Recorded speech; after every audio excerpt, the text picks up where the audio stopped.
Es decir, que se lee a los filósofos, en este caso Aristóteles, y el astrónomo, por ejemplo, Ptolomeo, que recién lo mencioné, para dar razones para entender el orden que Dios puso en el universo. Eh, es decir, que el universo y Dios están justamente al servicio del hombre. Eh, Es decir, que la determinación divina están de alguna manera grabadas, como dije anteriormente, en las Sagradas Escrituras y en la naturaleza. Por esas dos vías nos puede hablar Dios. El hombre medieval tiene que interpretar de alguna manera esa naturaleza, ¿no? E interpretar las Escrituras e interpretar la naturaleza, por el cual Dios habla. Es decir, descifrar los designios con la que el Creador escribió en el lenguaje de la Biblia y en el lenguaje de la naturaleza. Es decir, que eh, se huele de alguna manera la centralidad de la ciencia y por qué no una autovaloración del humano, digamos. Es decir, no es que fue, es decir, como que hay un presupuesto de lo que en la modernidad se va a llamar antropocentrismo, digamos, ¿no? Es decir, que el hombre, por lo tanto, tiene una centralidad, tiene una importancia eh, en la cosmovisión medieval, ¿no? No como la modernidad, pero sí tiene una centralidad bastante importante, ¿no? La ciencia y el hombre, ¿no? Eso es muy importante porque si no es como que vemos como que la iglesia de alguna manera no habla no da libertad a ese hombre, no, le da centralidad o oscurantista, no, tenía su propia ciencia, pero fundamentada justamente en Aristóteles y en Ptolomeo, por supuesto, con las Sagradas Escrituras, que está concorde con las Sagradas Escrituras. Esa era la manera de fundamentarla. No es que la iglesia no tenía una concepción del cosmos, del universo, tenía su ciencia.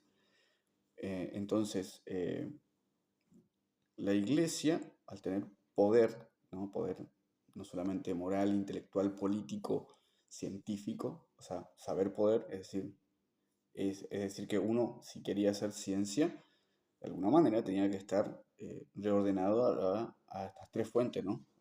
Las Sagradas Escrituras. Cuando la iglesia va perdiendo poder en la modernidad, que ya vamos a ir dando eso, eh, se va corriendo de alguna manera de las fuentes que la iglesia tiene como fundamento del conocimiento del cosmos, del universo. Si yo me voy alejando de la iglesia y la ciencia, por alguna manera, toma independencia o como institución va planteando otra forma de conocer o de concebir el universo, y esto produce un quiebre bastante importante, ¿no? Y eso es lo que va a pasar en la modernidad. Es decir, si la iglesia te decía cómo interpretar las escrituras y el cosmos, entonces si la ciencia se independiza de la iglesia, bueno, acá la ciencia te va a decir cómo hay que interpretar y leer el lenguaje de Dios en el que escribió en la naturaleza, ¿no? Entonces, va a haber una puja bastante importante entre un sector, porque a ver, hay que entender una cosa, o sea, para que surja la ciencia moderna, claro que tiene que haberse un quiebre dentro del seno de la iglesia. Es decir, Galileo, Newton, Descartes no eran personas ateas, o sea, eran plenamente filósofos, científicos y creyentes.